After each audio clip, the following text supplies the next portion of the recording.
એટલા માટે આપણી પરિસ્થિતિ એવી હતી કે પુષ્ટિ માર્ગની દિશા ન મળવાને કારણે અન્ય સાધનોની અંદર માથા પછાડી રહ્યા હતા, આનંદ નહોતો આવી રહ્યો અને આપણે દુઃખી થઈ રહ્યા હતા.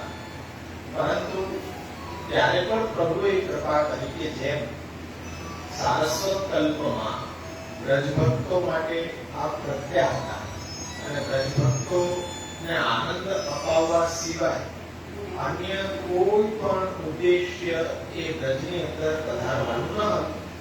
એવી જ રીતના કલિકાલમાં પુનઃ દેવી જીવો ઉપર પ્રભુએ નિર્હેતુ કૃપા કરી અને પોતાના મુખારવિંદ રૂપ અગ્નિ સ્વરૂપ શ્રી મહાપ્રભુજીને ભૂતલ ઉપર પધારી દેવી જીવોને આ શાશ્વત માર્ગની દિશા બતાવવા માટે પુષ્ટિ ભક્તિ સંપ્રદાય પ્રગટ કરવાની આજ્ઞા કરી.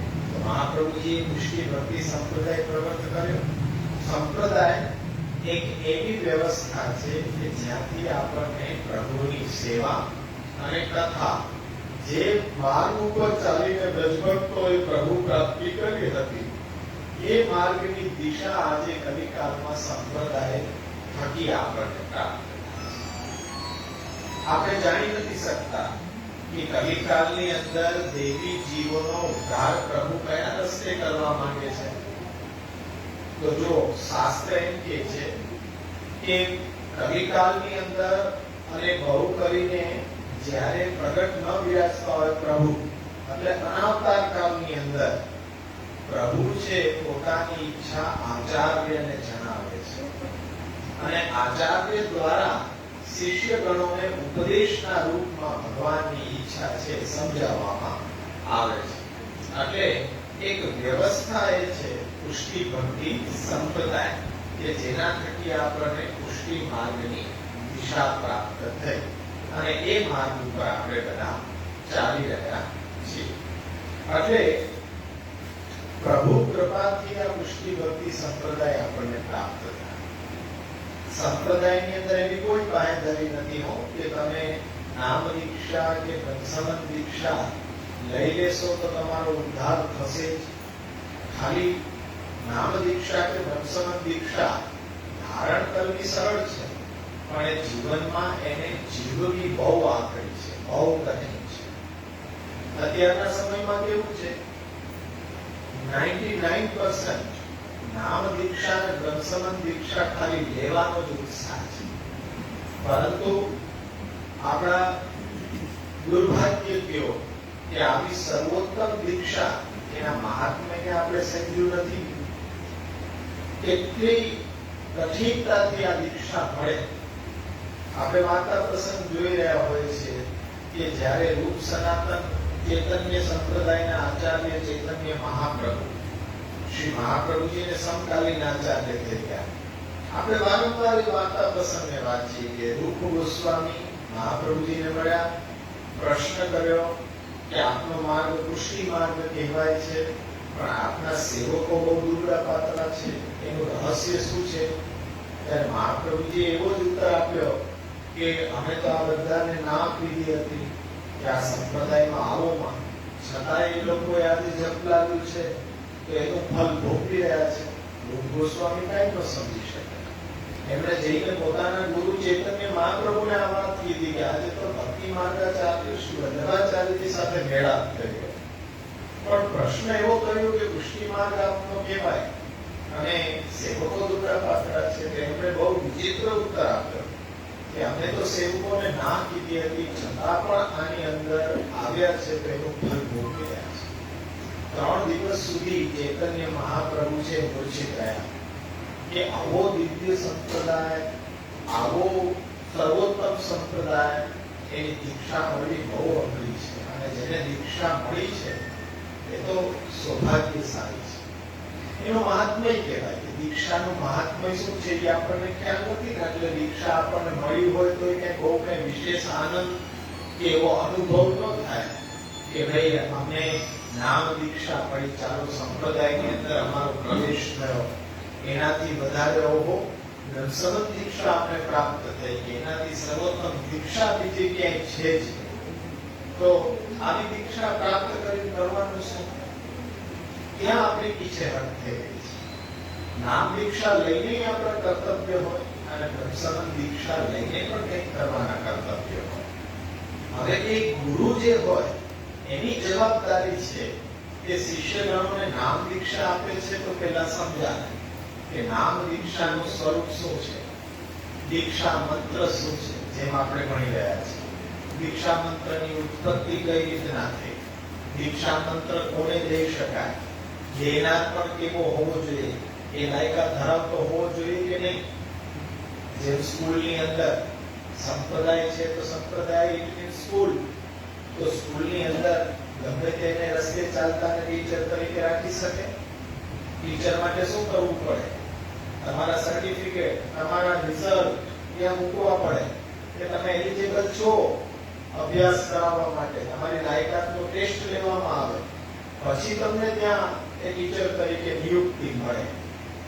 પણ એની જ રીતના સંપ્રદાયમાં છે કે ગુરુ છે તો ગુરુ ઓથેન્ટિક છે કે નહીં એ કેમ ખ્યાલ આવે, એનું પરીક્ષણ કરો અને પરીક્ષણ ઉપર તમે સર્ટિફાય કરો કે આ લાયકાત છે, આનામાં તો આ દઈ શકે, અન્યથા ન દઈ શકે. સંપ્રદાયની અંદર આ સાવ સ્પષ્ટ વાત છે કે કોઈ ગલકુલનું બાલક થઈ જવાથી કોઈ દીક્ષાનો રાઈટ મળી જતો નથી. એ શ્રી મહાપ્રભુજીની સ્પષ્ટ ના છે. એની અંદર મહાપ્રભુજી જે ઈચ્છા રાખે છે એવી લાયકાતો આપણે જોવી જોઈએ, જે આપણે ભણી ગયા. કૃષ્ણ સેવા, પારાયણતા, દંભાદિક રહિતતા, ભાગવત તત્વજ્ઞતા, આ ચેક કરો, પરીક્ષણ કરો.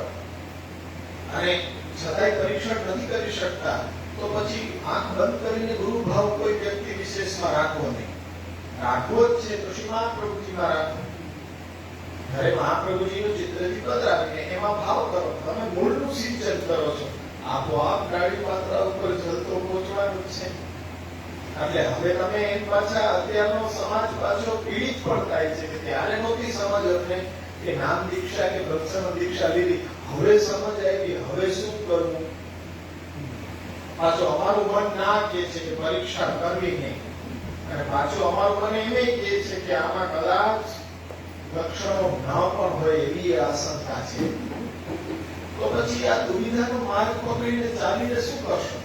એક રસ્તા ઉપર આવી જાઓ, શ્રી મહાપ્રભુજીમાં ગુરુ ભાવ રાખશો. નામ દીક્ષા કે પ્રસન્ન દીક્ષા દાતા ગમે તે હોય છે તો શ્રી મહાપ્રભુજીના મંચનો મૂળને જ સિંચન કરાય. જલ પાવું હોય તો મૂળમાં સિંચન કરાય. નાળી પાંદડા ઉપર જલ જો તમે પાવો તો જલનો પણ વેડફાટ, તમારા સમયનો પણ વેડફાટ, શક્તિનો પણ વેડફાટ. હંમેશા તેનો સદુપયોગ કરવો જોઈએ. એટલે એ ગુરુ ધારણ કર્યા સંપ્રદાયની અંદર આવ્યા તો ભગવત કૃપા એનો અનુભવ જ છે કે ભગવત કૃપા જેના ઉપર છે એને સંપ્રદાયની અંદર પ્રવેશ મળ્યો છે. અને ભગવત કૃપાનું એ કારણ છે કે આજે આપણે બધા અહીંયા બેઠા છીએ, એ ભગવત કૃપાને લઈને જ ને. બાકી કહેવાય કે સત્સંગ માટે કોને ટાઈમ છે? જેના ઉપર ભગવત કૃપા છે એને ટાઈમ છે. અને અમુક કોઈ સંજોગ પરિસ્થિતિમાં ફસાયેલા છે તો ઓનલાઈનના માધ્યમથી એ લોકો જોઈ રહ્યા છે. પણ જે પણ કોઈ સત્સંગની અંદર છે એને ભગવત કૃપા હોય તો જ સત્સંગ થઈ શકે.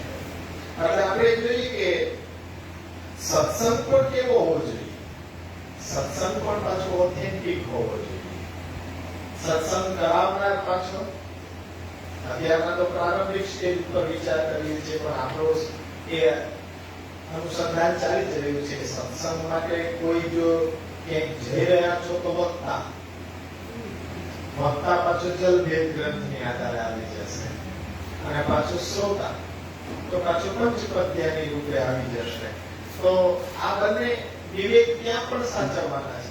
પણ પહેલા સ્થાન ઉપર આપણે એટલો વિચાર કરીએ કે સત્સંગ દરમિયાન ભક્ત હોય એ પ્રભુના નામ સ્વરૂપ લીલા ગુણોને એ ગાયન કરતો હોવો જોઈએ. શ્રી મહાપ્રભુજીના અને પુષ્ટિ ભક્તોના ચરિત્ર તથા સ્વરૂપને તેમજ પુષ્ટિ માર્ગના સિદ્ધાંતને સાંભળવાનો, અનુભવવાનો લાભ મળવાથી તે જીવની રુચિ પુષ્ટિ ભક્તિ માર્ગમાં એ અવશ્ય જાગે છે. બીજો કોઈ પ્રયત્ન કરવાની જરૂર નથી. સત્સંગમાં સત્સંગમાં કેવલ શ્રી મહાપ્રભુજીની વાણીને અક્ષરસહ સમજાવવાની છે, નહીં એમાંથી એક અક્ષર ઘટાડવો કે નહીં પોતાનો સ્વતંત્ર વિચાર ઉમેરવો. અત્યારે એવું થઈ રહ્યું છે કે એ તો 550 વર્ષ પહેલાના ઉપદેશો છે. અત્યારના દેશ કાળ પરિસ્થિતિ પ્રમાણે કેમ વર્તવું એ આપણો વિચાર એમાં નહીં. મહાપ્રભુએ ત્યારનો વિચાર નથી કર્યો. મહાપ્રભુએ અત્યારના સમયનો વિચાર કરીને ત્યારે ઉપદેશ કર્યો છે. સર્વ માર્ગેષુ નષ્ટેષુ કલોચ ખલ ધર્મની પાષંડ પ્રચુરે લોકે કૃષ્ણેવ ગતિનો. કૃષ્ણાસ્ત્રમાં જોયું. અત્યારના પ્રત્યક્ષ આપણે બધી વસ્તુ અનુભવ કરી રહ્યા છીએ. તીર્થક્ષેત્ર હોય કે કોઈ કર્તા હોય કે આપણે કર્મની પરિભાષા જોઈ લઈએ, મંત્રની જોઈ લઈએ, સ્પષ્ટ શ્રી મહાપ્રભુજી કર્યું છે. તો એ અત્યારના સમયનું ત્યારે ઉપદેશ કર્યો છે. મહાપ્રભુજી જેવા કોઈ આચાર્ય છે જ નહીં. શ્રીમદ વલ્લભ નામ ધ્યેય સદૃશો ભાવિ ન ભૂતો શક્ય. એવા આચાર્ય સાક્ષાત વસ્તુતઃ કૃષ્ણ એવ છે. એમનાથી ભૂત વર્તમાન ભવિષ્ય કઈ છુપાયેલું નથી. તો એ એવા ગુરુ આપણને પ્રાપ્ત થયા છે. તો ત્યાં એવો વિચાર ન કરી શકાય કે એમના ઉપદેશો છે અત્યારના કેવી રીતના બંધ બેસે આપણી દેશકાળ પરિસ્થિતિ. અત્યારના સુચારુ રૂપથી પાલન થઈ શકે એ પ્રમાણેના ઉપદેશો શ્રી મહાપ્રભુજીના છે. એક પણ સિદ્ધાંત એવો બતાડી દો કે પાલન કરવામાં કઠિન હોય. શરત એટલી છે કે આ આજ્ઞા કરતા કે યથા લાભ સંતોષ. જેટલી પ્રભુની કૃપાથી આપણને જેટલું મળે એને બહુ કરીને શિરોધાર્ય કરીને સંતોષ માનીને રહેવું પડે. આ આપણામાં તૈયારી હોવી જોઈએ. આ માર્ગ છે સુરા કાયરનો નહીં કામ. આ તો મહાપ્રભુજી ત્રિદુઃખ સહાનમ ધૈર્ય, ત્રણેય પ્રકારના દુઃખને સહન કરો. મહારાજ જ્યાં સુધી આમ રૂપે જ્યાં સુધી તમે મૃત્યુ ન આવી જાય ત્યાં સુધી. પણ મહારાજ કેટલીક પ્રકાર, બધી પ્રકાર, સર્વતમ ઘર પરિવાર, વાહનના, ઘરના, આપત્તિ, વિપત્તિ બધું જ સહન કરો. ત્રિદુઃખ સહન ધૈર્ય. તો આ જો તૈયારી હોય તો પુષ્ટિ ભક્તિ સંપ્રદાયની અંદર આપણે ચાલી શકીએ. એટલે કે 56મી છપી જોઈએ પુષ્ટિ ભક્તિ સંપ્રદાયમાં ચાલવા માટે. રોગના રોગો દુઃખના તો એ વસ્તુ કાયમનું અહીંયા કામ જ નથી કે નાના નાના દુઃખોની અંદર પ્રભુ પાસે ભીખ માંગવા માટે ઉભા રહી જાય. એવાનું તો કામ જ નથી. આ માર્ગ છે સુરા. ગમે તેવી વિપત્તિ આવી જાય, મહારાજ આપને પ્રાપ્ત કર્યા છે, હવે મારે કઈ સંપત્તિ જરૂર છે? સંતતા છે. એવા દ્રવ્ય પાત્ર હતા. વાર્તા જોઈએ. એવા દ્રવ્ય પાત્રનું દ્રવ્ય બધું જ એ ચાલ્યું ગયું. છતાં પણ વિવેક ધૈર્યને આશ્રય જીવીને બતાવ્યા. ત્યારે અડગ મહાપ્રભુજી ઉપર અટલ વિશ્વાસ કે પ્રભુ આપના ચરણારવિંદ પ્રાપ્ત થયા પછી તો હવે લક્ષ્મી સહસ્ર લીલાથી સેવ્યમાન કલાનિધિ, હજારો લક્ષ્મીઓથી સેવાયેલા જેમના ચરણારવિંદ છે, તો હવે આ લક્ષ્મી વહી જાય તો શું? મારે તો આ અલૌકિક બધું પ્રાપ્ત થઈ ગયું છે. એવી તૈયારી હોય ત્યારે પુષ્ટિ ભક્તિ સંપ્રદાય તમને એ ઝોલા ધરવાનો સમય આવે તો પણ વિચલિત ન થવાય, હાથ લાંબો ન કરાય કોઈની પાસે. એ પુષ્ટિ ભક્તિ સંપ્રદાય છે. આ તો બધું હોવા છતાં પણ હાથ લાંબો કરવો પડે. પુષ્ટિ ભક્તિ સંપ્રદાયનો સિદ્ધાંત નથી. કારણ કે આપણે તો એ કે ભાઈ કઈ ન હોય તો જલ્દી ઢોકી કરી દે, જલ્દી ઢોકી લઈને નિર્વાહ કરે. એવા એવા વૈષ્ણવો આપણા ઉત્તમ દ્રષ્ટાંત છે. પછી તો એનાથી તો પરિસ્થિતિ કથળવાની નથી. એ તો તમને વિશ્વાસ છે દ્રઢ કે જલ્દી એક લોટી તો નસીબ થાય કે એનાથી પણ તમે વિશેષ હવે નીચું છે જ નહીં. છોલા ધરવા તૈયાર છે, બાજરીના દાણા ધરવા તૈયાર છે, જલ ધરવા તૈયાર છે. પછી કેવી પરિસ્થિતિ આવી શકશે? હવે એને સામે રાખીને જુઓ તો પ્રભુએ તો ઘણું આપ્યું છે, આપણને ઘણું આપ્યું છે અને ઘણી સુંદર રીતે સેવા આપણે કરી પણ રહ્યા છે. પણ એક કક્ષા આપણને બતાવી દીધી કે અહીંયા સુધી આવી જાવ તો ભગવત સેવાનો તો નિર્વાહ થઈ શકે. અને ભગવત સેવા તો જીવન છે. ત્યાં થોડી કોઈ દ્રવ્ય કે એની કોઈ આવશ્યકતા છે. ભગવત સેવા તો આપણા ભાવથી થઈ શકે. ઠાકોરજી માટીના સિંહાસન ઉપર પણ બિરાજી શકે.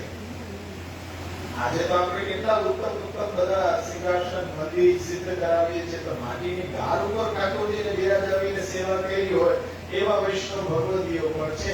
ખાલી ઠાકોરજીને ફૂલ ધરી દીધા હોય, શિંગાર થઈ ગયા, શિંગારે નસીબમાં નથી. આજ તો કેટલા શિંગાર આપણે સુંદર બનાવીએ છીએ, તે બધી મહાપ્રભુજીની કૃપા. સત્સંગ માટે અન્ય કોઈ પ્રયત્ન કરવાની જરૂર નથી. વર્તમાન સમયની અંદર જો પૂછો તો સત્સંગ છે આપણા સ્વગૃહની અંદર. એની અંદર શ્રીમદ ભગવદ ગીતા, શ્રીમદ ભાગવત, સોળસ ગ્રંથ, નિબંધ, સુબોધની સુધી તમે ઘરે રહીને અભ્યાસ કરો.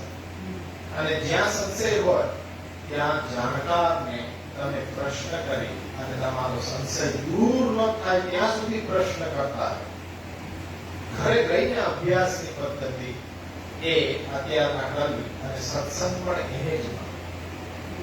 આજે વર્તમાન સમયની અંદર ભગવદીયનો સંગ કરવો જોઈએ, પણ ભગવદીય કોણ? જ્યાં વૈષ્ણવ કોણ એ પ્રશ્નાર્થિત હોય. વૈષ્ણવથી આગળ એક પ્રશ્નાર્થિત હોય કે મનુષ્ય કોણ? તો ખેત સાથે કેવું પડે કે કર્મ એવા છે કે સામાન્ય મનુષ્ય ન કરી શકે. હવે રાક્ષસ હોય તો હવે એનાથી તો શું અપેક્ષા રાખી શકાય? એટલે અત્યારના તો એ પ્રશ્ન છે કે મનુષ્ય કોણ? માનવતા જે અમારી પ્રીતિ હોય ત્યાં વૈષ્ણવતાની વાત તો કરવી એ કલ્પના સમાન છે ને. અત્યારે એનો બોધ દેવા જેવો છે કે માનવ થઈ જાઓ, માનવ થઈ જાઓ. માનવતા ભૂલાઈ જાય છે. આવા કૃત્યો થતા હોય, માનવતાની એ ભૂલાઈ જતી હોય ત્યાં વૈષ્ણવતા તો આપણા માટે બહુ દૂર છે. આપણને એવું લાગે છે કે કલિકાલનો પ્રભાવ એવો છે કે આપણે પ્રવાહમાં એકદમ ધસમસતા પ્રવાહમાં તણાતા જઈએ છીએ. પણ બચીએ છીએ શેનાથી? કે મહાપ્રભુજીની વાણીનું અવલંબન છે એટલે આપણે બચ્યા છીએ. બાકી તો જો આને છોડો તો આપણી પણ ગતિ એ છે પ્રવાહની અંદર. આપણે પણ જેમ કે પૂર આવ્યું હોય, બધું તણાતું હોય, આપણને કોઈ અવલંબન મળી જાય તો આપણે તણાતા બચી જઈએ. પણ એ અવલંબન છોડો એટલે તમે પણ ધસમસતો કાળનો પ્રવાહ છે જેની અંદર બધા તણાઈ ગયા છે. અને એ પ્રવાહ છે કોઈને નથી મુકતો. આપણે પણ હંમેશા જાગૃત જ રહેવું પડે. એવું નથી કે આપણે અધ્યયન કરી રહ્યા છે સત્સંગ, રાગ ભગવદ આશ્રયની શિથિલતા આવી એટલે આપણે પણ કલિકાલના પ્રવાહની અંદર તણાઈ જઈએ. એટલે સત્સંગ છે એ આપણા સ્વગૃહની અંદર છે. અને રુચિ કેવી રીતના વધે? સત્સંગ 84-252 શિક્ષાપત્ર તમે ઘરે જ વાંચન કરો. જ્યાં પ્રશ્ન સંશય થાય ત્યાં જાણકાર વ્યક્તિને પ્રશ્ન કરો, સમાધાન લઈને આગળ વધો. પણ સત્સંગ માટે ક્યાંય બહાર જવું એ અત્યારના આપણા માટે ખતરાની ઘંટડી સમાન છે. એ સત્સંગ માટે ક્યાંય જવાય નહીં. એટલે કેટલાક વિશેષ કૃપાપાત્ર જીવોમાં તો કોઈ વગર નિમિત્તે એ સાક્ષાત પ્રભુ દ્વારા અંતર પ્રેરણાથી પણ પુષ્ટિ ભક્તિ માર્ગમાં રુચિ સંભવી શકે છે. ભગવદ ઈચ્છા થાય ત્યારે હૃદયની અંદર ભાવ જાગૃત થઈ જાય. કેટલા દાખલાઓ છે કે એકલા સેવા કરતા હોય, ઘરના સદસ્યો કોઈ દિવસ મદદરૂપ થાય નહીં એવું આપણે ધારી લીધું છે.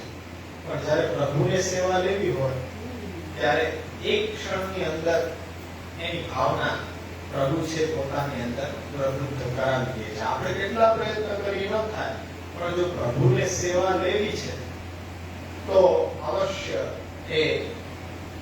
બાકી વિચિત્રતા કેવી છે? હમણાંનો જીવતો પ્રસંગ કહું તમને. હજી 2 દિવસ પહેલા જ મારી સામે આવ્યો એ પ્રસંગ. ઘરની અંદર ઠાકોરજી બિરાજે છે, સકડી ભોગના ઠાકોરજી બિરાજે છે. સેવા છે સુંદર, સાસુ સેવા કરે છે બહુ સારી રીતે. દીકરીઓ 4 એની ઘરે ઠાકોરજી બિરાજે, બધા સાસરે. એક દીકરો એ સેવા કરે. વહુ છે એ કૃષિમાર્ગનું જાણકાર, પણ સેવામાં ભાવના નહીં.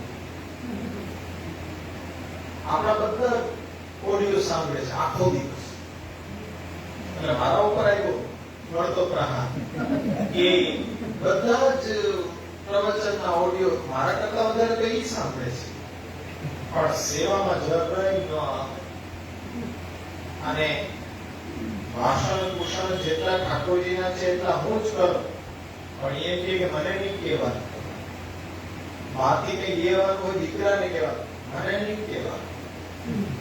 હવે આ પરિસ્થિતિને કેવી કરવી? એક જ ઘરની અંદર ત્યાં આપણે કહીએ કે એને એવું નથી કે ખ્યાલ નથી, વૈષ્ણવ પરિવારની જ દીકરી છે, અને જ્યાં આચાર વિચારનું ગઢ કહેવાય ત્યાંથી તે આવે છે, એ જ પરિવારમાંથી આવે. કોઈ પણ પ્રકાર જોયો ને કે ભગવત કૃપા હોય એ જ સેવામાં આવશે. એનું ઘરનું વાતાવરણ એ પુષ્ટિ માર્ગી, બીજું કઈ છે જ નહીં.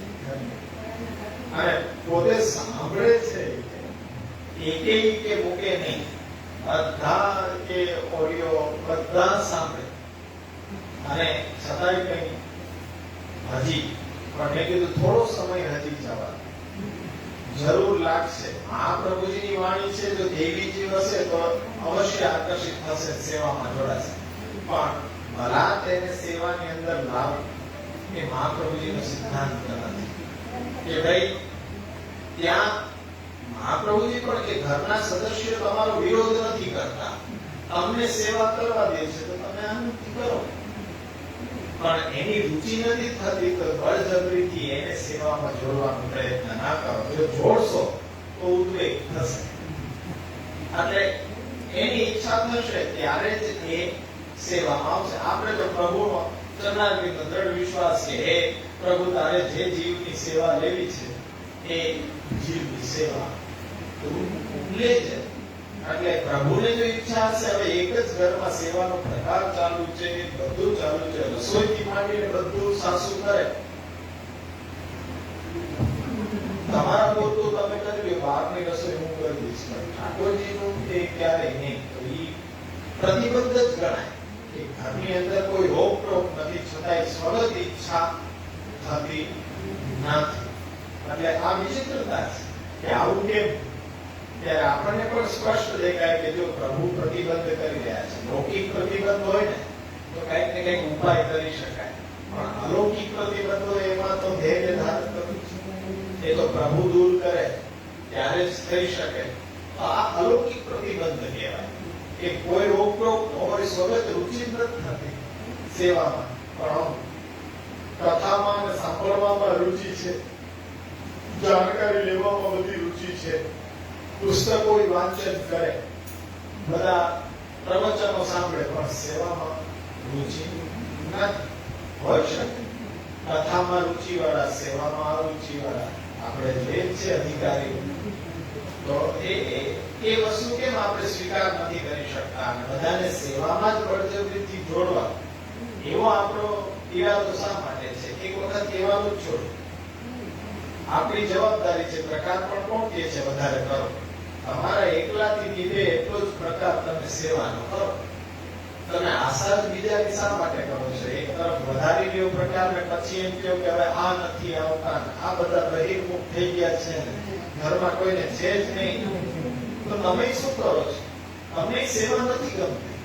જો ગમતી હોય તો પછી તમારે બીજાને કહેવાની જરૂર શું છે? તમે કરેલા. આપણે પ્રકાર જ એટલો રખાય. એટલે કોઈ દિવસ વધારવું હોય તો 10 વાર વિચાર કરી કે ભાઈ જે દિવસે મારાથી નહીં બને તે દિવસે જો સાથ સહકાર હોય તો ભાઈ પ્રભુની કૃપા જ છે, પણ એકલા જ કરવાની હોય તો પછી એ જ થઈ શકે કે ભોગ ધરીને લઈ શકે એટલો જ પ્રકાર થઈ શકે. એની સામે કોન્ટ્રાસ્ટ કેવો છે? વર્ષોથી ઠાકોરજીની સેવા કરતા, કૃષ્ણકાલના દિવસો છે તો સાંજના નાવમાં પધરાવતા, હવે પરિસ્થિતિ ખરાબ છે, શરીર સાથ આપતું નથી, તો એને દુઃખ થાય છે, રડે છે કે હવે ખાલી નાવના કીર્તન બોલવું સંધ્યા આરતીમાં, હવે જલ ઓલું ભરાતું નથી કે નાવ બીજું કોઈ સહાયક નથી, કોણ કરી દે? નાવ ઉતારવી ને જલ ભરવું ને એમાં પધરાવવા. પણ પેલા શરીરથી થતું તો મેં ખૂબ કર્યું, પણ હવે ઈ યાદ આવીને રડવું આવે છે કે જો આપણે પ્રભુને કાંઈ નથી કરી શકતા, ખાલી કીર્તનમાં મનાવીએ છીએ. પણ મેં કીધું એ કીર્તનથી પણ ઘાટા વર છે. તમારી ચેષ્ટાથી એ સમજી શકે કે નાવમાં બિરાજી રહ્યા છો, યમુનાજીની અંદર વિહાર કરી રહ્યા છો, તો એ ફલક છે કે ઈ વસ્તુ યાદ આવી દુઃખ થાય છે. આવું દુઃખ થવું એ બહુ કઠિન છે. સંસારનું દુઃખ બધું તરત લાગી જાય, પણ પ્રભુ સંબંધી દુઃખ થવું ને યત દુઃખમ યશોદાયા નંદાદીનામ છે ગોકુલે ગોપિકા નામ તો યત દુઃખમ તત દુઃખમ શ્યામ મમક વજીત. હવે આની તો કલ્પના થઈ જાય ને તો આપણો બેડો પાર થઈ જાય. એ તો સાક્ષાત અનુભવી રહ્યા છે, પણ હજી અનુભવ નથી. કેમ કે હું રડું છું તો પ્રભુને પરિશ્રમ નહીં પડતો. ના ના, આ તો તમારો સ્વતંત્ર વિચાર છે કે તમારું એ સુખ છૂટ્યું એટલે તમને દુઃખ થઈ રહ્યું છે કે હવે તો પ્રભુને ખાલી કીર્તન સંભળાવી શકું, નાવમાં તો હું નથી પધરાવી શકતો, કારણ કે શરીર હવે એવું રહ્યું નથી, અવસ્થા થઈ ગઈ છે. એટલે હવે પછી એમાં કેન્સર જેવો રોગ થઈ ગયો છે. એટલે હવે નબળાઈ એકદમ વિશેષ છે, છતાં પણ સેવા કરે છે, અધ્યયન કરે છે.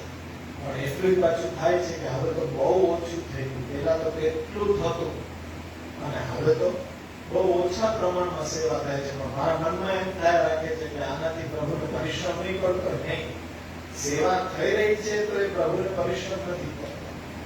એટલે એ વસ્તુ યાદ આવીને દુઃખ થવું એ તો મેં કીધું બહુ ઊંચી કક્ષાની વાત છે. બાકી એ બાજુ કોઈ નથી થતું તો નથી થતું. થતું ત્યારે ખૂબ કરી લીધું, હવે નથી થતું. મેં કીધું ઘણા તો ઠાકોરજી પધરાવી દે પછી તાજા તાજા થઈ જાય. ઠાકોરજી ગયા તો ત્યાં સુધી એકદમ બીમાર થઈ જાય, પછી ઠાકોરજી ઘરેથી પધારી જાય પછી એકદમ મેં કીધું પાવર હોય એના કરતા ડબલ આવે. પછી આપણે એમ કહીએ કે હવે પધરાવી ગયો ઠાકોરજી, હવે તો બધું બહુ સ્વસ્થ. હવે તો પ્રભુ છૂટ્યું. ભગવાન ઈચ્છા મારા ઉપર ક્યાં દોષ હશે, જન્મના કઈ દોષ નથી, હવે પધરાવો પાછા ઘરે. હવે ન થાય, પણ શું કામ ન થાય? સંસર્ગ કયો થયો? સંસારનો સંસર્ગ થયો. એવા પણ વિભૂતિઓ છે. સેવા પત્ર હળી કમ છે, 4 મંત્ર ચડી જાય, 4 માળ ખટાક અને પાછા વખાણ કરે અમારી પાસે આવીને બેસીને. હવે તો પ્રસાદી કે ઠીકો ઠીક ન લો, ઠીકો ઠીક એટલે હવે તો બહુ જમાડે ને મરજા છૂટી ગઈ કે હવે તો બહુ જમાડે ને બહુ કે કોઈ દી કે થેપલા બનાવે, કોઈ દી કે રોટલા બનાવે, ઓલું નવું નવું હોય કે મેંદાનું બનાવી માખણ ગોળ છે. હવે તો કે આમ કે ડાઇનિંગ ટેબલ ઉપર રોટલી આવે, ઘી લગાડી ગરમ કરે. હાથેથી ખાતું તો ટાઢા સેક કરતો. હવે સ્ક્રીન મેં કીધું દબાઈ ઉછળી છે. હવે કેટલા વર્ષો પછી ઓમ સાંજના પ્રસાદ ન લો, પણ જોઈ લો કઈક નવીન બનાવ્યું લઈ જવાનું હોય, કઈક નવીન છોકરાઓ માટે બનાવ્યું તો લાભ લઈ જઈએ. બાકી આમ સાંજના હવે ઠાકોરજી પધરાવી, પણ હવે પધરાવી પાછા હવે અડોશી અધ્યયન કરીએ વાત છે. પછી આવી બધા ક્યારેય નથી. હવે એને ઈ હવે અંત સમયે પણ લક્ષી કે હવે એને એક દુઃખ નથી થતું કે આ કૃષ્ણ અધરામૃત સ્વાદ લેતો હતો, હવે આ સ્વાદ એને વધારે માનવા મળ્યો. જયારે જોયો નતો ઘરના પહોંચી ગયા પછી ટાઢા સેન કરતા કે સવારનું ઢાંકી દે, પછી એક સેનમાં ધરીને પછી રાતના એક લઈ લેતા. હવે તે ગરમ સવારના 11:30 થાય ત્યારે ગરમ, પાછો સવારના નાસ્તો ગરમ અને રાતના જમવાનું પાછું ગરમ. રાતના નિત્યનું લો કે કઈક નવીન બને તો રાતના એટલે તાજા માજા કેવા અત્યારના સીડી ચડી જાય ખરાખર ખરા. અને ભાગવત ના વળી પાસે બરોબર કે છે 18 થી 20 વખત આખું ભાગવત પૂર્ણ કરી નાખ્યું. એને ખબર એટલી પડે, એટલે ખબર એટલી પડે. અને પાછા હવેલીમાં જાય તો હવેલીના મહારાજશ્રીને કહી દીધું કે પ્રસાદ મારે અહીંયા લેવાની કે એવું નહીં કોઈ દિવસ. હું કે લેતો જ નથી કે એટલું સારું કે મેં કોઈ દિવસ અહીંયા પ્રસાદ લીધો જ નથી. 18 વર્ષ ત્યાં બધી વકડજન તરીકે ચલાવ્યું, પણ ન્યાય મારી રીતે જ બનાવીને લેતો મારા ઠાકોરજી તરીકે. બીજે બધે હું ક્યાંય પ્રસાદ નહીં.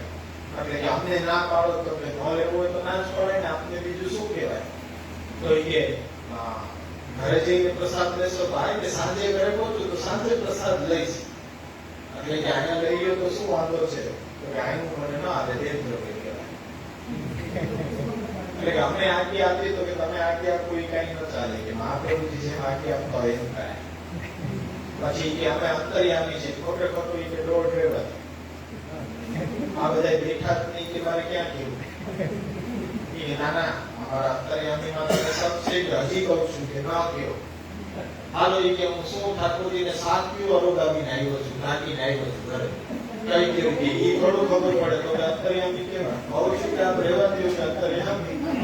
હાલો રાજકોટમાં જેવું નાખીને આવ્યો છું ઘરે જઈ પ્રસાદ લેવાનો. કઈ ટોપરી ને કયું શાક અરોગાયું, કઈ દિવસ અંતર્યામી વાતો મારી આગળ. એટલે કે આપણને એમ ખબર છે કે કઈ અધ્યયન કરવું હોય તો એ આપની પાસે આવવું પડે.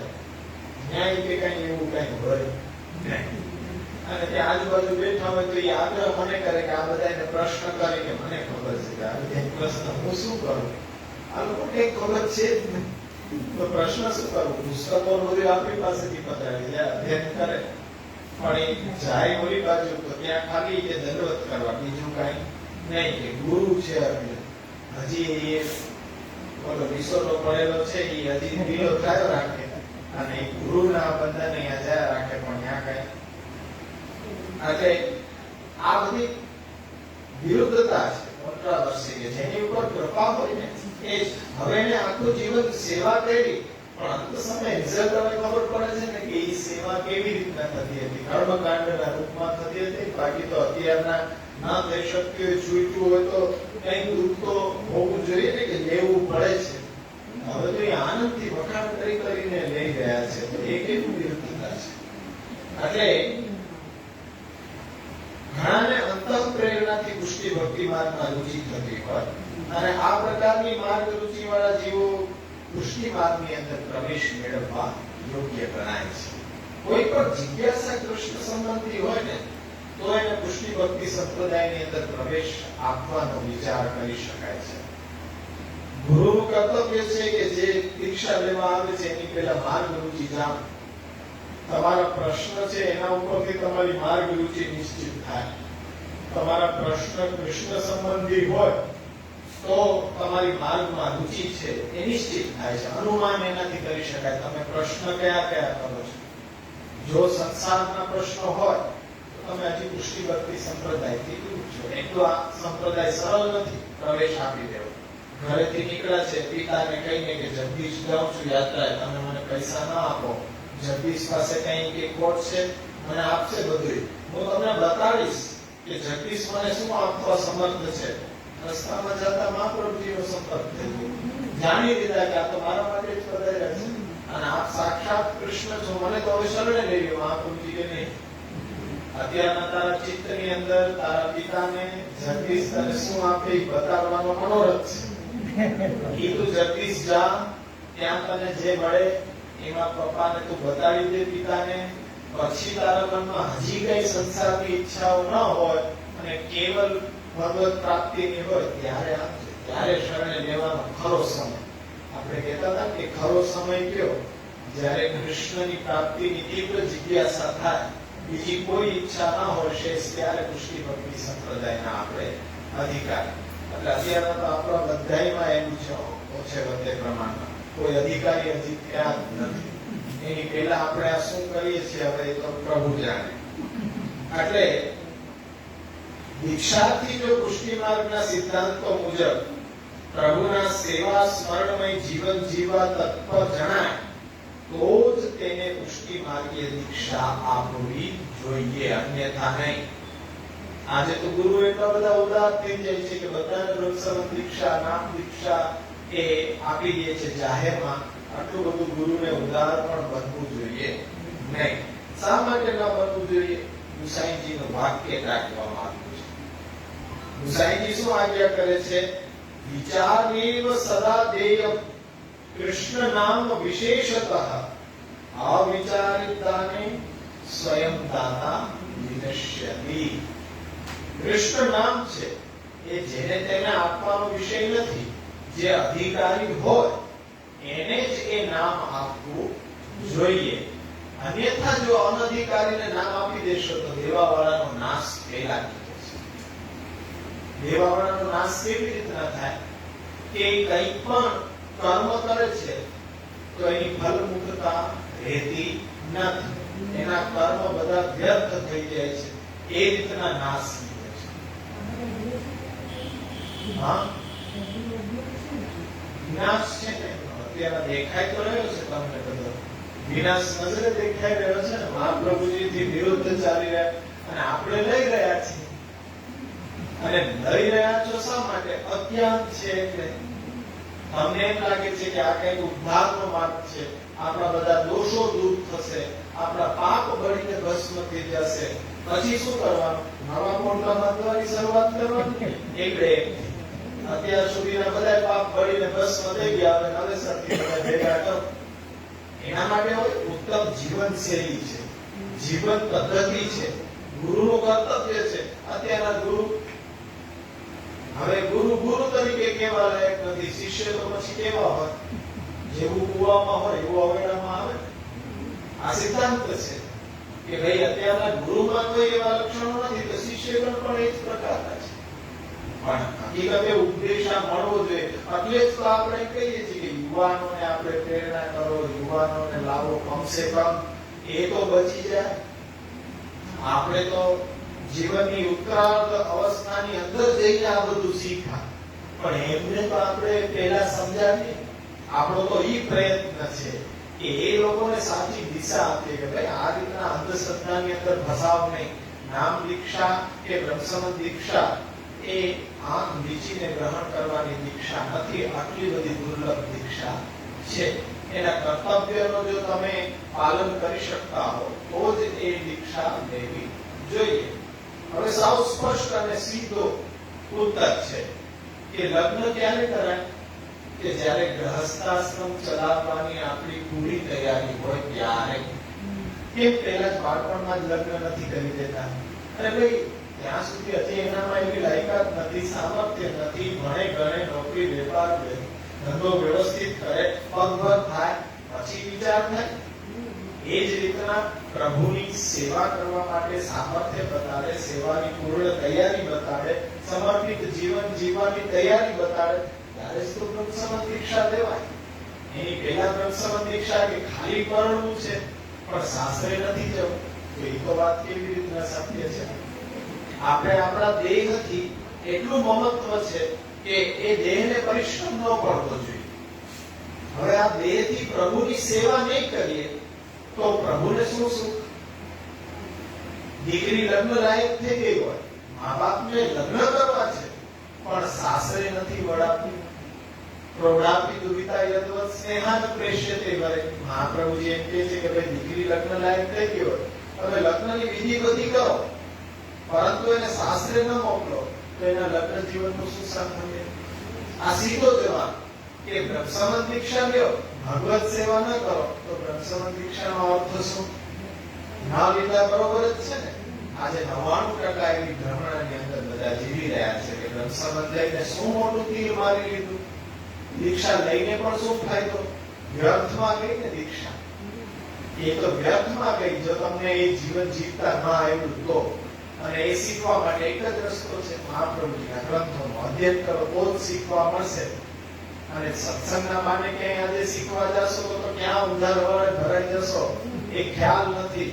કારણ કે અત્યારના તો ખલ ધર્મ બધે વર્તી રહ્યો છે. બહુ ભેગો બતાવે કે આપણને એમ થાય કે કદાચ ભક્તિ અહીંયા જ છે, બીજે ક્યાંય છે નહીં, પણ ત્યાં જ ન હોય. કલિયુગમાં અતિ હોય ને તો બહુ ચેતીને ચાલે. અતિ ચિંતા બતાડતા હોય એકદમ ચેતી જાવ. આમાં કાંઈક તો છે. અતિ દયાળુતાથી અતિની ગતિ નથી. કલિયુગમાં અતિ બતાવે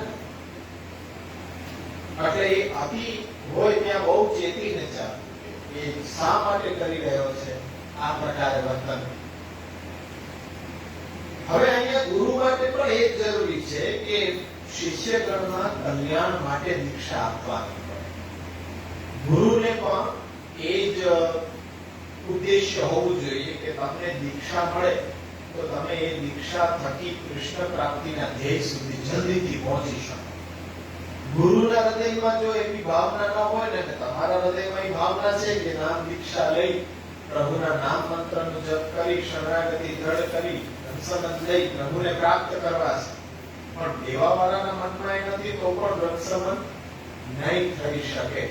વાર્તા છે કે ગિરધરજીએ આપ્યું રક્ષાબંધ ત્રણ વખત એક જ વૈષ્ણવને. ઈ અહીંયા તમે ઉદાહરણ તરીકે લઈ શકો છો કે ભાઈ ગુરુનું પણ ઉદ્દેશ્ય એક હોવો જોઈએ.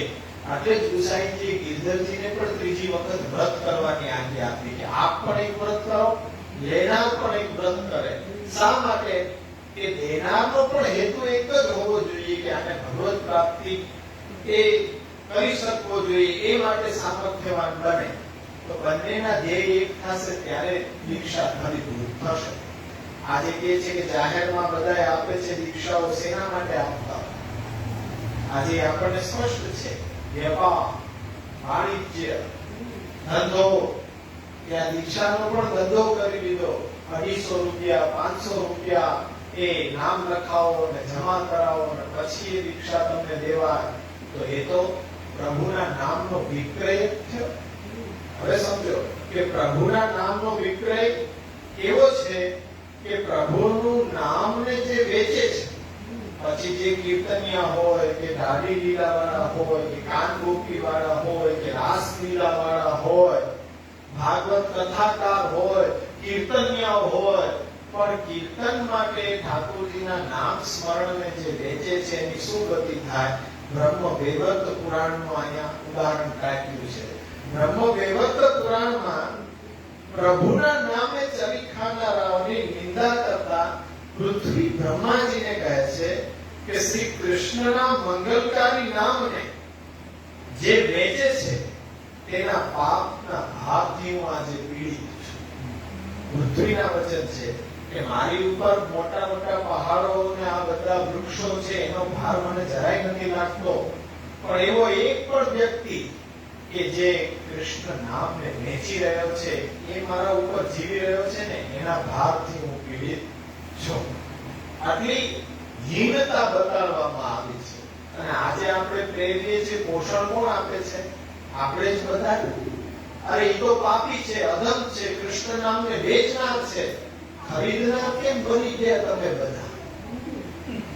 એ તો આપણને વિવેક હોવો જોઈએ ને કે ખરીદનાર આપણે બનીએ જ નહીં તો પછી એ વેચશે શું?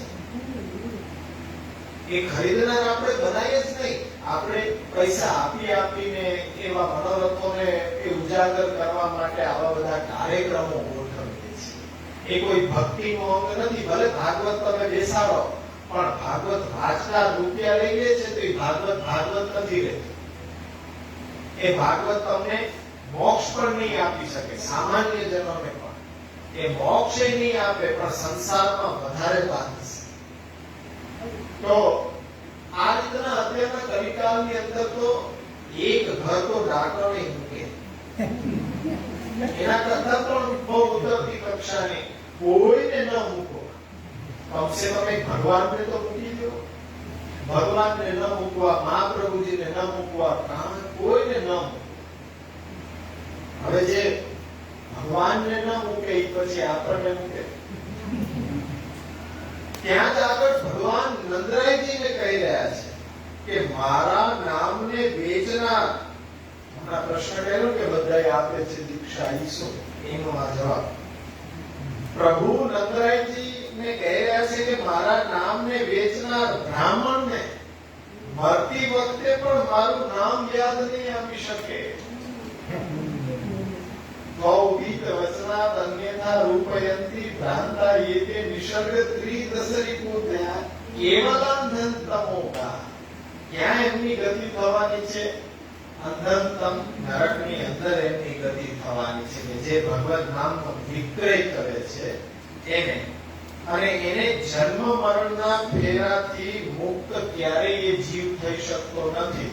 અને પછી તમારો ગુરુ બનીને એ ઉપદેશ તમને આપે સંસ્કૃતમાં એક કહેવત છે કે બે મૂરખ ભેગા થયા, એક આસન પાથરીને એના ઉપર પલોઠી વાળી બેસી ગયો અને બીજો મૂરખ એના ચલાવી પકડી બેસી. એક ગુરુ બન્યો, બીજો એનો ચેલા. હવે તો ભગવાન જ નથી કે આમાં શું થાય.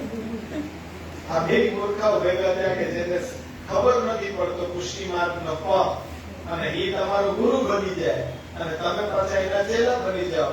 એવી દ્રઢતાથી એને પકડી રાખો, અમારા ગુરુ તો આ ફલાણા ઢીકાણા પૂછાણા આટલી કથા વાંચે. અરે નરકમાં નરકના કેટલા અધિકારીઓ છે એ તો તમે જુઓ જ છો ને. દોડી દોડીને અહીંયા માનવ મેળામાં રોજ સવારના ઉઠી પેલા દર્શન નહીં થાય. હો, નરકગામીની ગતિ કરવા માટે પહેલાથી આવી ગયા, રાહ જોઈ બેઠા 12 વળી પાછા મનોરથ લખાયું હોય. અમે મનોરથ હમણાં ટ્રેન ઉપડવાની છે નરક, એમાં બેસી જાય એટલે સીધા નરકના દ્વાર ખુલ્લા. નરકમાં તો વધારે જોઈએ ને બિચારા અત્યારના સેજ પુણ્ય કર્યું હોય અને ખાતામાં વધારે અપરાધ બોલતા હોય, યમરાજાની પાસે ઉભો કરવામાં આવે. બોલ, તારે શું ભોગવવું છે? પેલા તારા પુણ્ય તો બહુ ઓછા છે, પાપ વધારે છે. અને કે ભાઈ હવે તો તમે પૂછો તો એક જ એને ઈચ્છા સ્વર્ગમાં જવું જોઈએ ને, નરક તો અમે લખ્યું જ છે. આ પૂરી દેવાની કોટડીમાં, આ કોટડીમાં નાખી દીધી. પંખોય નહીં, આ પંખો એકાદો મૂકી દીધો અને એક શેકી મૂકી દીધી અને થોડીક વાર મેં એને બેલ વગેડી કે મને ભૂખ લાગી છે, આપો કઈ ચા ને બિસ્કીટ આપી. આ સ્વર્ગમાં આવી જશે. બાજુમાં બારી પડતી હતી, ના જોયું ને, ઓહો ડેવલપ થયો આ દાદલા. અચ્છા, મિનરલ વોટર, એસી અને પાછી પાતળ બુંદી માછલી આ શું, અને પાછું એસી પણ. એને કીધું પાછું મને કે તરત કે યમરાજા પાસે તરત લઈ જાઓ. શું છે આ બધું? યમરાજાને પૂછ્યું કે મને નાખ્યો તો નરકમાં નાખ્યો તો સ્વર્ગમાં? મને તો બાજુમાં એ સ્વર્ગ જેવું લાગ્યું. નહીં કે ઈ નરક છે. સ્વર્ગ તો કઈ સારું નરક. અમારે એ બધું ન હોય, અમને તો જ્યાં ગ્રાહકો વધારે ત્યાં ફેસિલિટી દેવાની. સ્વર્ગમાં કોઈ ગ્રાહક આવતા નથી.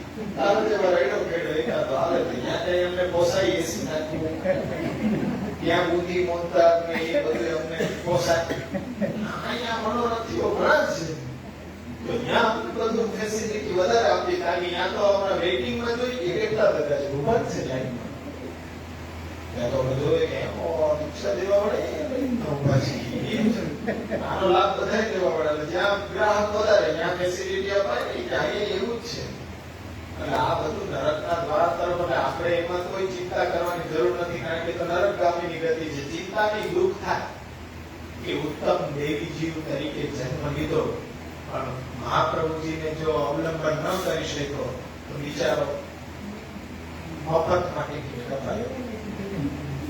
જોઈએ તો આપણું હૃદય દ્રવીભૂત પણ કરવું જોઈએ.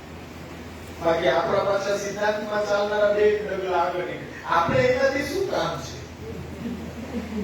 પાછી એ જ વાત આવી ગઈ કે પાછી હૃદયની ભાવના તો કઠોર થઈ ગઈ. સિદ્ધાંત મળતા તો હજી કઈ દિનતા આપી જોઈએ. આપણે શું બધાનું કામ છે? આપણે ન જોવાય, જાવું તો ભલે ખેડામાં ભરે. આવી ભાવના હોય કોઈને વૈષ્ણવતા સાચવવા જાય તો માનવતા મળી જાય. હૃદય પાષાણ જેવું થઈ જાય. પછી પોતાને સિદ્ધાંત પ્રતિકો લગાડી ભેગા રાખે. અરે સિદ્ધાંતનો મતલબ એ નથી કે બીજા તરફ ક્રૂર દ્રષ્ટિ રાખવી, કઠોર દ્રષ્ટિ રાખવી. એ આપણા જ છે. ઘર પરિવારમાં કોઈ એક સભ્ય છે એ ખરાબ રસ્તે ચાલ્યો ગયો હોય તો હૃદય દુખે નહીં આપણું, એમ કે ભાઈ જવા દો ને, આપણો ક્યાં છે નહીં. અંતકાળ સુધી દુઃખી થાય કે આ સુધરી જાય તો સારું. માતા પિતા એનો ભાવ શું હોય? મારો જ છે ને. બે દીકરા હોય પણ એક થોડો આડી લાઈન ઉપર હોય તો એમ કે મારો જ દીકરો છે ને. છેલ્લે સુધી શ્વાસ સુધી પ્રયત્ન કરે કે દીકરા વળી જા. આપણે એ દ્રષ્ટિ રાખવાની છે. આપ સિદ્ધાંતમાં ચાલી રહ્યો છે તો વાતાવરણ મળ્યું નથી એને સમજણ મળી નથી, અગ્રે ચાલી રહ્યો છે ને ભાઈ, સમજ લઈ લે, એના તરફ ક્રૂર દ્રષ્ટિ નથી રાખવાની. આ જ ભેદને કારણે આજે ઘણા લોકો આપણાથી પાછા દૂર થતા જાય છે કે તમે સિદ્ધાંત સમજાવો છો તો બહુ સંકુચિત મર્યાદાની અંદર બધાને રહી જાય છે. નહીં, એ તો એની સમજ એવી છે સંકુચિત, પણ આ તો બહુ બ્રોડ નેચર છે કે બધાને સમાવવાનો છે. દુઃખી તો પણ થવાય. અમારો સિદ્ધાંત એવો નથી. મેં તમને દ્રષ્ટાંત આપ્યું હતું, ગોપીનાથજીના બેટીજી નારાયણદાસ દિવાનના ઘરે પધાર્યા અને ભોજનનો સમય હતો અને કેદખાનામાં કેદીઓ છે એ શોર બકોર કરી રહ્યા હતા, એને ખાવાનું નહોતું મળ્યું. હવે દ્રવીભૂત નહોતી, ત્યાં એમ બેટીજી એવું કીધું કે એ મારા ક્યાં સગા છે, મારા ક્યાં અનુયાયી છે, હું ક્યાં જાણું છું, હું તો ભોજન કરું. એ તો ઘણા દુઃખીઓ છે, શું કરીએ, દુઃખી છે તો ભોજન ન કે આટલા ગામમાં ભૂખ્યા હોય, દુઃખી હોય, ભોજન કેમ થાય? નારાયણદાસ દિવાને કીધું કે આપને ભોજન ન કરાવું તો મારો દાસ ધર્મ ચૂકી જાય. રાજાને ત્યાં જેમ કીધું કે બધો એક વાર હું ભરી દઉં. આનું કારણ એક જ છે કે મારા ગુરુના દીકરી મારે ઘરે પધાર્યા છે અને એ ભોજન કર્યા વિના જો નીકળી જાય ને તો મારો ધર્મ, દાસનો ધર્મ ચૂકી જાય. એવા શું આમને દ્રવીભૂત થઈ ગયા? આ સમયમાં આવા પણ મહાન પુરુષો છે કે બીજાના દુઃખે દુઃખી થાય. વૈષ્ણવ જનતો તેને કહીએ છે પીડ પરાઈ જાણે રે. અને આ તો બીજાની વાત થાય છે, પણ આ તો આપણા બધા વલ્લભી સૃષ્ટિ. આજે ચાલો અમારામાં દોષ હોય, પણ અમે તો નિર્દોષ છો ને. જેવું વાતાવરણ, જેવો ઉપદેશ મળે છે એ રીતના તમે લાગી જાઓ છો. આપણે પણ બધા તેમાં જ હતા. હવે જયારે સાચું આપણને જાણવા મળ્યું ત્યારે આપણો યુટર્ન લાગ્યો અને હવે આપણે સાચી દિશા તરફ આવ્યા તો કદાચ હજી કોઈ રાહ જોતું હશે કે આપણે એ નિમિત્ત બની જઈએ, એના જીવનની દિશા ફરી જાય તો પુષ્ટિ ભક્તિ સંપ્રદાયની કેટલી મોટી સેવા થઈ જાય. આપણે બીજું કઈ નથી કરવાનું, ખાલી જયારે મળીએ ત્યારે મહાપ્રભુજીના વચનો સંભળાવ્યા. આપણા ઘરની વાત નહીં. પેલા જેમ કહ્યો કે ના એ બધું ખોટું છે, મૂકી દો ને, ત્યાં શું પડ્યા છો, એનો કહેવાય તો અહંકાર કહેવાય. આપણે તો મહાપ્રભુજીના વચનો કહી શકીએ કે ભાઈ મહાપ્રભુજીના વચનો આ ગ્રંથની અંદર આમ છે, આ ગ્રંથની અંદર એને ઈ શ્રવણ કરાવો. અવશ્ય શ્રી મહાપ્રભુજીના વચનોથી આકર્ષિત થશે.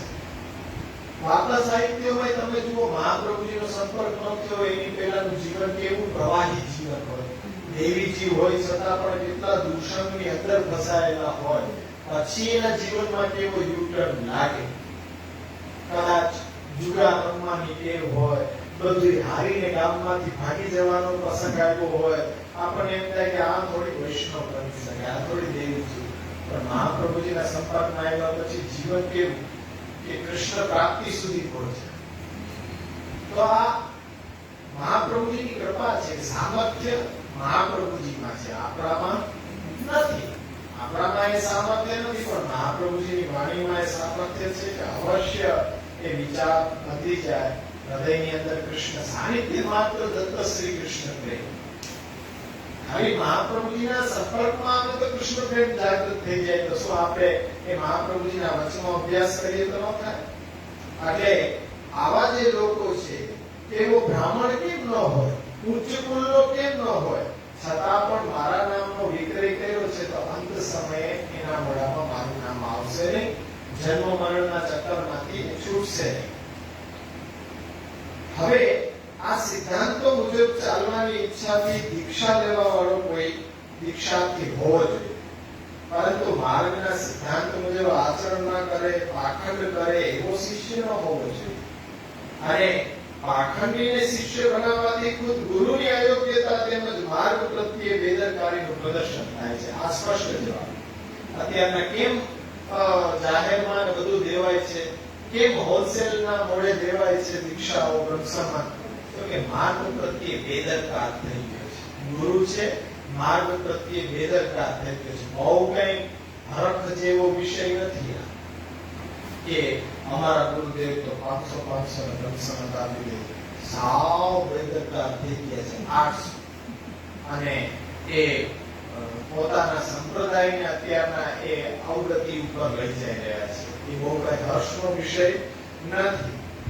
એટલે ઉદાહરણ આપ્યું છે કે ડોક્ટર પાસે રોગી જાય પણ જો એ સરખો ન થાય, સાજો ન થાય તો એને શું થાય? ડોક્ટર સારો નથી.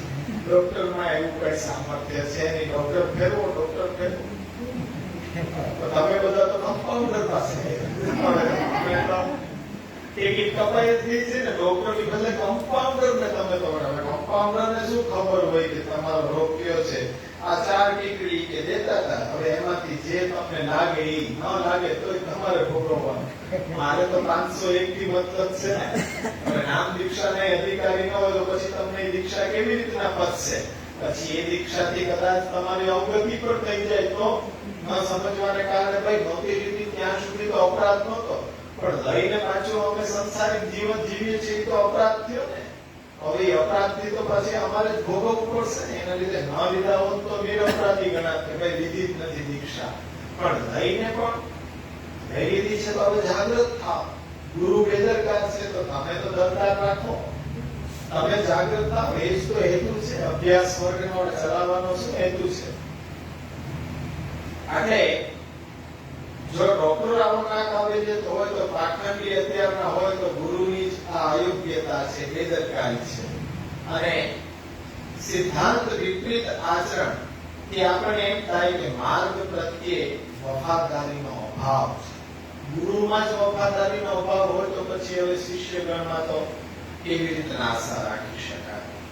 એટલે પુષ્ટિ માર્ગીય અનુયાયીઓએ દેવી અને પુષ્ટિ સૃષ્ટિનો જીવ હોવો જોઈએ, માર્ગમાં રુચિ કે જિજ્ઞાસાવાળો હોવો જોઈએ અને પુષ્ટિ માર્ગીય કર્તવ્યોનું પાલન કરવા માટે તત્પર હોવો જોઈએ. આટલી યોગ્યતા આપણી અંદર હોય તો સંપ્રદાયની અંદર આપણે દીક્ષા લઈ શકાય. અન્યથા દીક્ષા આપણે લઈ શકીએ નહીં.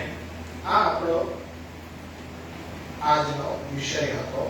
હવે આવતા વખતે આપણે આખો ટોપિક પૂરો કરશું. દીક્ષા મંત્ર આપણને ખ્યાલ છે, શરણ મંત્રનો ઉદ્ભવ ખ્યાલ છે, ટૂંકમાં કહી દઈશ.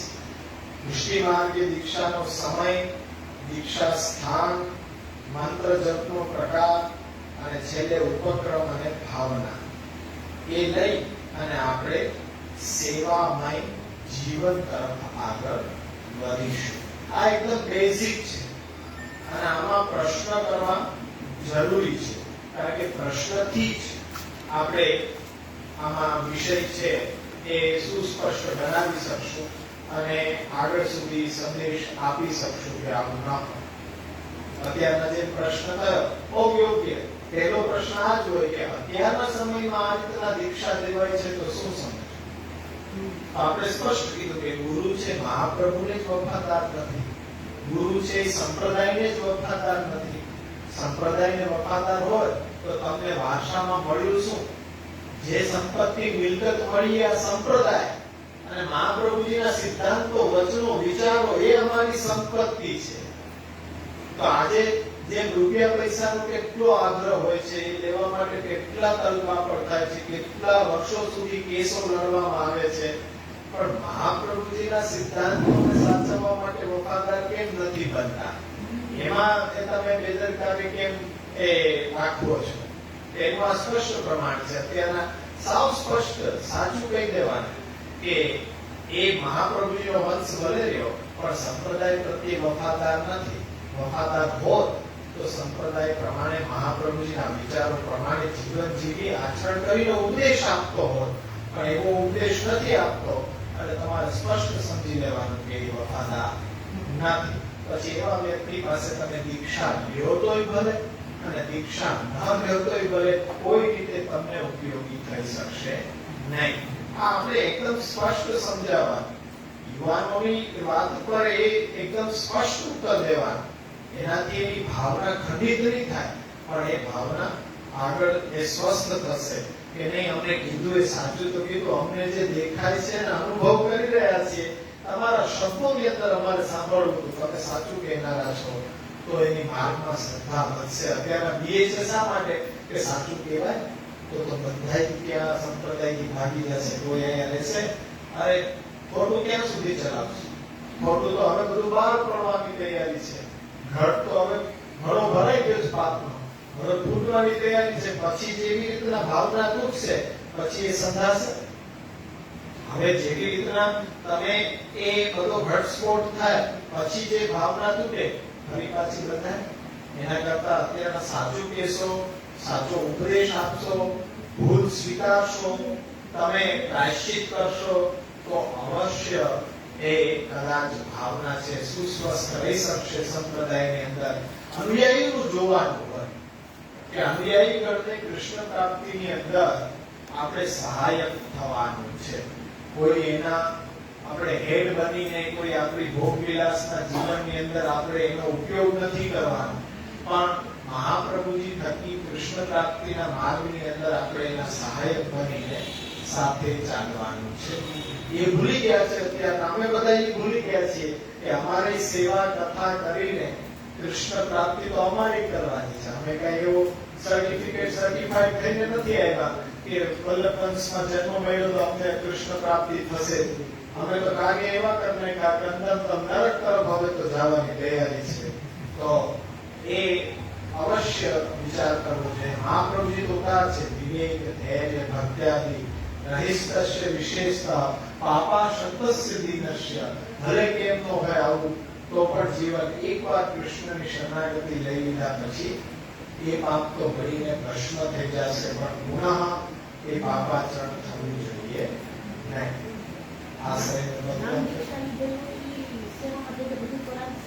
નામ દીક્ષા લીધેલી હોય સેવામાં બધું જ કરી શકે, ફક્ત એક તુલસી સમર્પણ ન કરી શકે. તુલસી સમર્પણ ન કરી શકે, બાકી એ સેવાનો ક્રમ બધો જ કરી શકે. કારણ કે તમે બ્રહ્મ સંબંધ લીધું છે ત્યારે એને બ્રહ્મ સાથે તો જોડી દીધો છે. તમારી અહંતા મમતાના વર્તુળમાં એ આવી રહ્યો છે, તમે એને બ્રહ્મ સાથે જોડી દીધો છે, નિર્દોષ તો છે, સેવા લાયક તો છે, એટલે એ સેવામાં તો આવી જ શકશે. નામ દીક્ષા હોય ખાલી તુલસી સમર્પણ ન કરી શકે, બાકી સેવા તો બધી કરી શકે. જ્યારે સેવા કરનાર કોઈ નથી મળતો, પાછો બ્રહ્મ સંબંધી હોય કે ન હોય, નામધારી હોય તો એને આપણે સેવામાં યોજી શકીએ છીએ. એ રીતે આજે સેવા ઘરે બિરાજતી હોય, ઘરે કરવા વાળું કોઈ ન હોય, પણ આસપાસ વૈષ્ણવ હોય કે પોતાની પરિસ્થિતિ અનુસાર સેવા ન કરી શકતો હોય, પણ સેવાનો ભાવ હોય અને આપણે એમ કહીએ કે મહાપ્રભુજીના સિદ્ધાંત પ્રમાણે ચાલી રહ્યો છે, સેવાનો એને પરિસ્થિતિ અનુકૂળ નથી, તો આપણી ઘરે આવીને સહાય ધરી શકે. અને આપણે એને તૈયાર કરવો જોઈએ કે જો આ રીતના મંગલાથી સેનની સેવા પહોંચાય, જેથી કરીને સૂતક પિંગળું આવે આપણી ઘરે આવીને સેવા કરી જાય. ઠાકોરજી બાદ પધરાવવા જ ન પડે. એવું કઈ જરૂરી નથી કે ઘરે આવો સેવા કરવા વાળું કોઈ ન હોય ને રોજ વૈષ્ણવ આપણી ઘરે આવી ન શકે એટલે એને ઠાકોરજી પધરાવી દે. પણ જેને સેવા વિલાસિત નથી ને સેવા માટે આપણે તૈયાર કર્યો છે, તો એ વૈષ્ણવ આપણા સૂતક પિંગળુની અંદર આપણી ઘરે આવીને સેવા કરી જઈ શકે, ઠાકોરજીને ભોગ ધરીને પ્રસાદની પાતળ આપણને આપીને પછી પાછો જઈ શકે. એટલા વખત એને પણ એ અવસર મળે એટલે આપણે તૈયાર કરી શકાય છે એવા વૈષ્ણવ કે જે આજે જો આપણી સફળતા કેટલી છે, યુવાનો સેવા ન કરી શકે, પણ 25 થી 30 વર્ષના બે છોકરાઓ રાજકોટમાં હમણાં જ 2 મહિના પહેલા ઠાકોરજી પુષ્ટ કરાવ્યા, એ જ દિવસે દર્શન લીધું અને સકડી ભોગમાં ઠાકોરજી બધાય એકદમ યુવાન. અને સમજી આપણી કેટલી કે 16 બદર ગામ ઉપલેટાથી સુકેડી થઈને 16 બદર ગામ જવાય. 16 બદર ગામમાં બધા એમ કહેતા કે ત્યાં રવિ બાબા શું પધારે, ત્યાં તો વૈષ્ણવ જ કોઈ નથી. અરે વૈષ્ણવ નથી તો દાનના દિવસોમાં કેમ તમે પહોંચી જાવ છો? ત્યાં ઓમ વૈષ્ણવ નથી તો પછી દાનના દિવસોની અંદર દાન લેવા શા માટે પહોંચી જાવ? આપણે ત્યાં કોરોના પહેલા 2 વર્ષ સુધી સત્સંગનો વર્ગ દર મહિને ચલાવતા, અને એ પદ સુધી કોરોના કાળ પછી આવે. અત્યારના 2 વૈષ્ણવે ત્યાં સક્રિય ભોગમાં ઠાકોરજી પધરાવ્યા, અને એ 2 વૈષ્ણવે પધરાવ્યા પછી 6 મહિના પછી હવે 4 ઠાકોરજી પુષ્ટ થઈને બીજા 4 વૈષ્ણવ સક્રિય ભોગમાં પધરાવે. 6 ઠાકોરજી 16 બદર ગામમાં કે જ્યાં એકેય ઠાકોરજી બિરાજતા જ નહોતા, ત્યાં આજે 6 વૈષ્ણવની ઘરે સક્રિય ભોગની સેવા મંગલાથી સેન સુધી બિરાજે છે. આપણી ફલશ્રુતિ શ્રી મહાપ્રભુજીની કૃપા અને કેમ ન થાય એને સમજાવવાથી બધું જ સમજાયું. સેવા કેવી રીતના થઈ શકે, કેવી રીતના સૂતક કેટલું રજસ્વરામાં તમારે કેવી રીતના નિર્ણય લેવો, આ બધું શીખવવું પડે. આપણે મહેનત કરવી પડે. અવશ્ય સેવા તો થાય. તો 5 વર્ષ પછી એમણે ઠાકોરજી પુષ્ટ કરેલા. બીજા 4 વૈષ્ણવ પણ એ ઠાકોરજી પુષ્ટ કરાવવાની બધું જ સમજીને ગયા છે. એ હવે પુષ્ટ કરાવશે. 6 ઠાકોરજી સક્રિય ભોગ ને મહાપ્રભુજીના સિદ્ધાંત સહમત રીતે એ લોકો જીવન જીવે છે. ક્યાંય આવવું નહીં, ક્યાંય જવું નહીં. તો એ ગામની અંદર પણ જો થઈ શકતું હોય તો આપણે મહાપ્રભુજીની વાણીનો પ્રતાપ છે. એકવાર જો એ લાગી જાય હૃદયમાં તો સેવાથી દૂર કોઈ રહી શકે નહીં.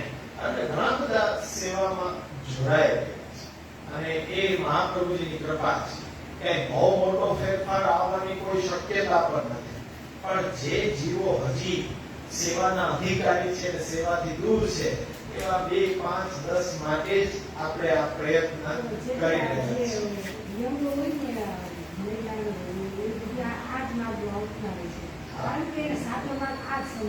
અને બે યુવાનો આવ્યા, એને નામ દીક્ષા લીધી અને નામ દીક્ષા લઈને અષ્ટાક્ષર અને પુષ્ટિ માર્ગીય સ્વયં શિક્ષક પુસ્તક પધરાવી ગયા.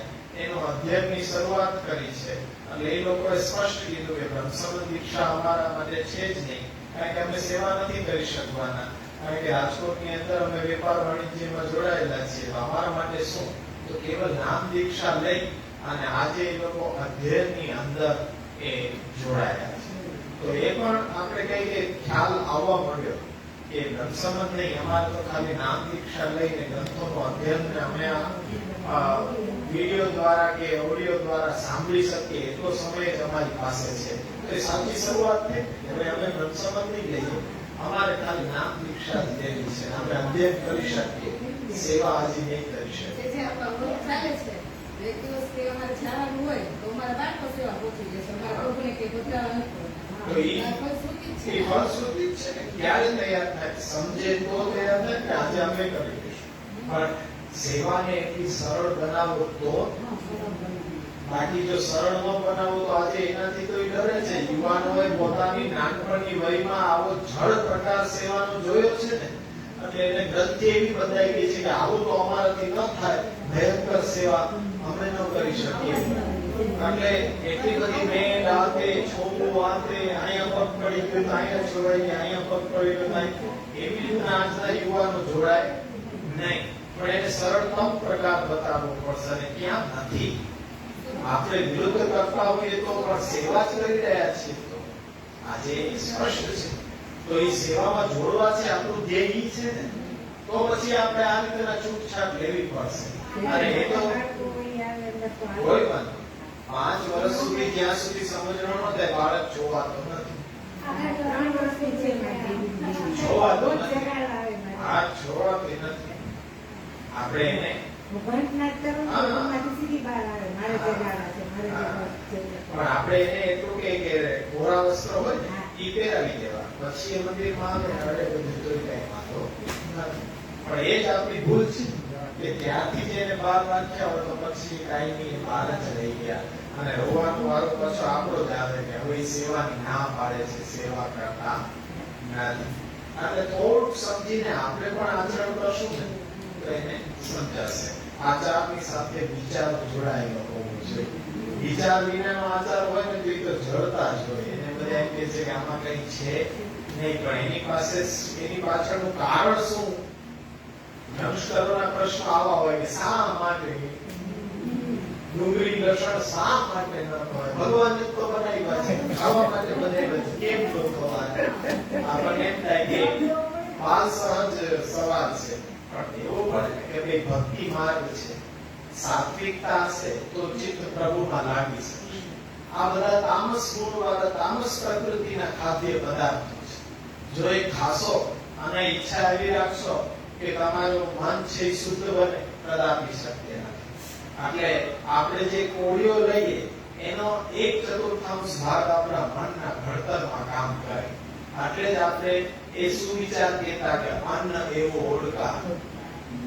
અને ઉપનિષદની અંદર સ્પષ્ટ બતાવ્યું છે કે તમારા એ રુધિર મજ્જા એ તો બધું નિર્માણ થાય જ, પણ 1/4 ભાગ તમારા મનના ઘડતરમાં પણ એ ઉપયોગ થાય છે. જેટલી શુદ્ધતા, જેટલી સાત્વિકતા, મન એટલું સાત્વિક. એટલે આપણે દૂર લેવું જોઈએ. અને ભગવત પ્રસાદી વસ્તુ છે એ જ આપણું મનનું ભક્તિમય ઘડતર કરી શકે. ભગવાનનો પ્રસાદ ન હોય એવી તમામ વસ્તુ આપણે ઉપયોગમાં લઈએ તો મન છે પાછું મેલું થશે, અને મેલું મન છે એ ભગવાનમાં લાગી શકે નહીં. આ સીધી સમજ આપવી પડે કે ભગવાને બધું બનાવ્યું છે, પણ એની પ્રકૃતિ તો બધા એની એ જ પ્રકારની છે. તામસ ગુણવાળા છે તો તામસ લેશો તો કદાપી ભક્તિ માર્ગની અંદર તો એ ભોગ વિલાસમાં વધારે ઈચ્છા થશે અને સંસાર આસક્ત વધારે કરશો, એટલે નામ થવાનું. અને આ બધી વસ્તુ પ્રેક્ટિકલી રીતે પ્રૂવ કરીને એને બતાવી પડે. એ લોકોની વિચારધારા ઊંધી છે. એ સાયન્સને મુખ્ય ગણે અને ધર્મને ગૌણ. એ જ ખોટી વિચારધારા છે. ધર્મ મુખ્ય છે, એની અંદર સાયન્સ મળીને આવી રહી છે. એ આખું એક વિષય છે કે ધર્મની અંદર વિજ્ઞાન છે. યંગસ્ટરો વિજ્ઞાનની અંદર ધર્મ ગોતવા માંગે છે. એ ઊંધી રીત છે. ધર્મ એવો છે કે એની અંદર વિજ્ઞાન સાથે સાથે આવી રહ્યું છે.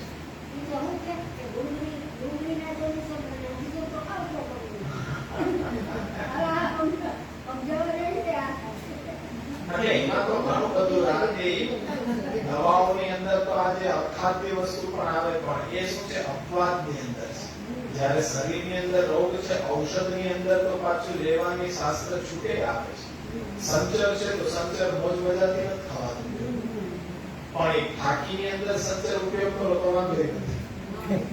પાછું એ નિયમ જોવો કે સંચર આમને આમ ન ખવાય, છટાઈ પણ નહીં, કારણ કે એ અખાદ્ય શાસ્ત્ર એને નિષિદ્ધ કી છે. પણ ઔષધ તરીકે લેવું પડે. ત્યારે પહેલાના સમયમાં આયુર્વેદ હતું, હવે આ બધી સિસ્ટમ આવી તો આ દવાઓ હવે નિર્માણ થવા માંડી. પેલા ઔષધિનો જ ઉપયોગ થાય.